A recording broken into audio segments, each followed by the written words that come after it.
থাকব, যাদবপুরের মানুষের পাশে থাকব, যাদবপুরের মানুষের প্রতি আমার দায়বদ্ধতা আছে, আমার ভালোবাসা আছে, এবং ভয়মুক্ত যাদবপুর, সিন্ডিকেট মুক্ত যাদবপুর গড়ে তোলবার জন্য সেই লক্ষ্যে আমরা সবাই একসাথে একটা লড়াইয়ে আছি। 14টা বছর ধরে প্রাতিষ্ঠানিক দুর্নীতির আকর তৃণমূল কংগ্রেস। বাংলার মানুষের কাছে আপনি তৃণমূলের নেতাদের সম্পর্কে জানতে চাইলে তারা যে ধরনের শব্দ ব্যয় করে, কথা বলে, সেটা আর আমরা আজকে এই পরিবেশে নাই বললাম, কিন্তু দুর্নীতির বাইরে গিয়ে কথা বলতে চায় যাদবপুরের মানুষ। এই যে শুরুতেই বললাম সিন্ডিকেট মুক্ত যাদবপুর, যে একটা মন্দিরের একটা ইট গাঁথতে পারবে না, একটা তুলসী মঞ্চ লাগাতে পারবে না, নিজের পাঁচিলটা ভেঙে গেলে সেই ভাঙা পাঁচিলটাকে ঠিক করতে পারবে না, এ কোন পরিবেশ? কেউ স্বাধীনভাবে কথা বলতে পারবে না, বাজারে দাঁড়িয়ে দুই বন্ধুর মধ্যে স্বতঃস্ফূর্ত রাজনৈতিক আলোচনা হতে পারবে না, এটা কোন পরিবেশ? এটা কোন যাদবপুর? যে যার ধর্ম, যে যার মত, যে যার রাজনৈতিক সমর্থন বিশ্বাস করবে, এটাই গণতান্ত্রিকতা। কেন মানুষকে ভাবতে হবে না বাবা পাশে কেউ আছে, ওরা শুনছে? ওরা কারা? এই ওরার ভয় কেন? কতদিন থাকবে? মানুষ একদিন এই ভয়কে জয় করবেই। আর যাদবপুরের মানুষ বারংবার পরিবর্তনের হাত ধরেছে, বারংবার। তৃণমূলের বিরুদ্ধে ভারতীয় জনতা পার্টির লড়াই, ভারতীয় জনতা পার্টি প্রতীক। আসলে গোটা পশ্চিমবঙ্গের মানুষ তৃণমূলের বিরুদ্ধে, সেটা সব থেকে বেশি জানেন তিনি মাননীয় মুখ্যমন্ত্রী মমতা বন্দ্যোপাধ্যায়, যিনি সব থেকে বেশি জানেন। তাই তার অসঙ্গতি ধরা পড়ছে তার কথায়, তার তার উৎকণ্ঠা, তার উদ্বেগের মধ্যে ধরা পড়ছে সেগুলো। আমরা ভোট ঘোষণা হয়ে গেছে, তাই আমরা সিঙ্গেল এজেন্ডাতে দাঁড়িয়ে রয়েছি। প্রতিটি বিধানসভায় মানুষকে আমরা একদম দুর্নীতি মুক্ত বিধানসভা উপহার দেব, এবং সেটা মানুষের চাওয়া, সেটা আমাদের যেমন চাওয়া তার দ্বিগুণ বেশি মানুষের চাওয়া। আমরা শুধু মানুষের চাওয়াকে সামনে তুলে আনবো। তো পরিবেশ, দুর্নীতি মুক্ত যাদবপুর গড়ে তোলা, তৃণমূল মুক্ত যাদবপুর গড়ে তোলা, এবং যাদবপুরের মানুষকে এই ভরসা দেওয়া যে আমাদের ছেলেগুলোকে ভিন রাজ্যে যেতে হবে না। যাদবপুর একটা শিক্ষিত সচেতন বিধানসভা। যাদবপুর ইউনিভার্সিটিকে কেন্দ্র করে এই যাদবপুর বিধানসভার নাম ভারতবর্ষ ব্যাপী বিশ্বের মধ্যে মানুষজন যাদবপুর এই নামটা জানে। সেখানকার ছেলে মেয়েগুলো, শিক্ষিত মেধাবী ছেলে মেয়েগুলোকে বাইরে চলে যেতে হচ্ছে কেন? কেন চলে যেতে হবে বাইরে? কেন গোটা যাদবপুরকে বৃদ্ধাশ্রমে পরিণত হতে হবে? যাদবপুরের রাস্তাঘাট, জল নিকাশি ব্যবস্থা কি জায়গায় দাঁড়িয়েছে? আপনি চলুন আমার সঙ্গে বুধেরহাট, আপনি চলুন আমার সঙ্গে ছিটকালিপুর, আপনি চলুন আমার সঙ্গে ডি ব্লক। 109 নম্বর ওয়ার্ড ঘিরে শুধু হাতিবাড়ি বানালে চলবে? যিনি পৌর মাতা, তিনি কোটি কোটি টাকা দিয়ে তার বাড়ি বানাচ্ছেন, অথচ আপনি গোটা 109 নম্বর ওয়ার্ডে একটু বৃষ্টি হলে কি মারাত্মক পরিবেশ, জলে কাদায় মানুষ হাঁটতে পারে না। একটা প্রার্থী হওয়া নয়, আমার দীর্ঘ 12টা বছরের রাজনীতি যাদবপুরে। আমি যাদবপুরের মোড়ে মোড়ে চায়ের দোকানে আড্ডা মারি, আমি মোড়ে মোড়ে চায়ের দোকানে বিভিন্ন রাজনৈতিক সমর্থক মানুষের সঙ্গে গল্প করি। এই যে আপনারা বসে আছেন, এটা আমাদের থিয়েটার স্পেস। আমার যে থিয়েটার দল, সেই দলের নিজস্ব ঘর এটা। আমার থিয়েটার চর্চাটাও যাদবপুরেই হয়। ফলে যাদবপুরের মানুষের সঙ্গে আমার একটা একাত্মতা আছে। আমি হঠাৎ করে যাদবপুরে আসিনি। যাদবপুরে 2020 সালে 21শে মার্চ কোভিড ঘোষণা হয়েছিল। আমরা 22শে মার্চ থেকে শুরু করেছিলাম। প্রথমে শুরু করেছিলাম যে কাঁচা খাবার মানুষের হাতে পৌঁছে দেওয়া। তারপরে মনে হলো এই দিয়ে পারা যাবে না, আমাদের একটা লং টার্ম ব্যবস্থা করতে হবে। তখন যাদবপুরে 104 নম্বর ওয়ার্ডের আমাদের অত্যন্ত লড়াকু যাদবপুরের নেতা শ্রী অভিজিৎ রায়, তার নেতৃত্বে, তার সহযোগিতায় এবং গোটা যাদবপুরের 10টা ওয়ার্ডের প্রতিটা কর্মী কোমর বেঁধে নেমে পড়েছিলাম। আমরা রান্না করা খাবার মানুষের হাতে হাতে পৌঁছে দিয়েছিলাম। কোনো লোক রাখিনি আমরা, আমরাই রান্না করতাম, আমরাই বাজার করতাম, আমরাই খাবার বানাতাম, প্যাকেজিং করতাম এবং বাড়ি বাড়ি পৌঁছে দিতাম 10টা ওয়ার্ডে। এবং এটা দেখে নয় যে কে তৃণমূল, কে বিজেপি, কে কংগ্রেস, কি কে সিপিএম, কিচ্ছু না। একদম অভুক্ত মানুষের মুখে খাবার পৌঁছে দিয়েছিলাম।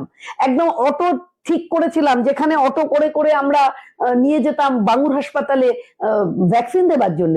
একদম দেখিনি। এমন অনেক হয়েছে যে তৃণমূল করেন, কট্টর তৃণমূল সমর্থক, হয়তো লাইন দিয়ে পাচ্ছেন না ভ্যাকসিন, আমাকে ফোন করেছেন, কিংবা অভিজিৎ দাকে ফোন করেছেন, স্বপন দত্ত দাকে ফোন করেছেন যে আমাদের একটু ভ্যাকসিন, কয়েকজন বয়স্ক মানুষ হচ্ছে, একটু ভ্যাকসিন হবে। এটা হয়েছে, আমরা কিছু দেখিনি।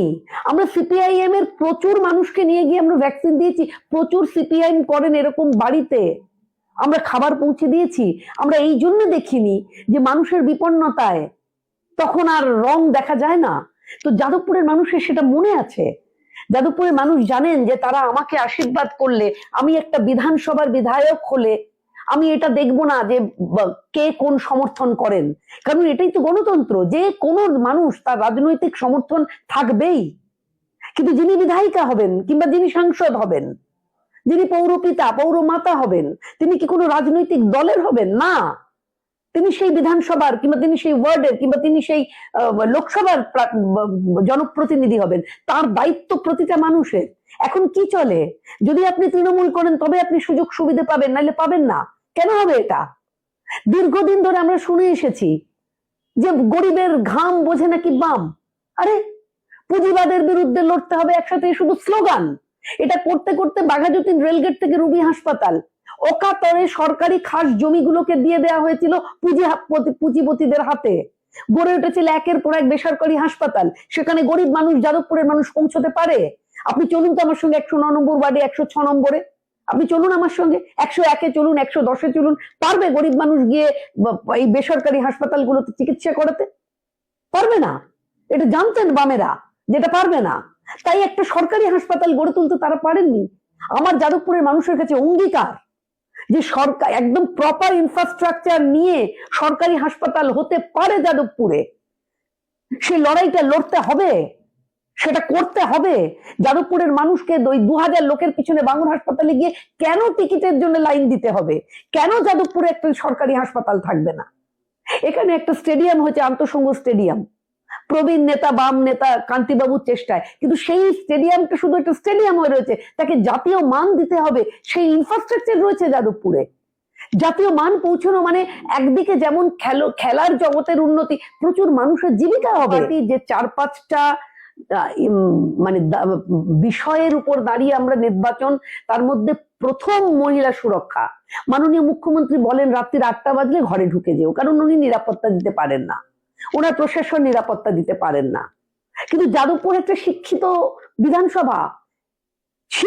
বিধানসভা, এখানের মেয়েরা তারা রাত্রি 8টা বাজলে কাজ করতে বেরোয়, তাদের বিভিন্ন রকম কাজের সঙ্গে তারা যুক্ত।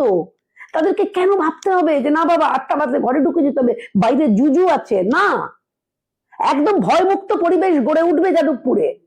যাদবপুরে শিক্ষিত ছেলেরা, শিক্ষিত মেয়েরা, তারা মাথা উঁচু করে কাজ করে বাড়ি ফিরবে। ঘরের ছেলেগুলোকে বাইরে যেতে হবে না, পরিযায়ী শ্রমিক হতে হবে না, তারা এখানেই কাজ করবে, শিল্পকে আসতে হবে।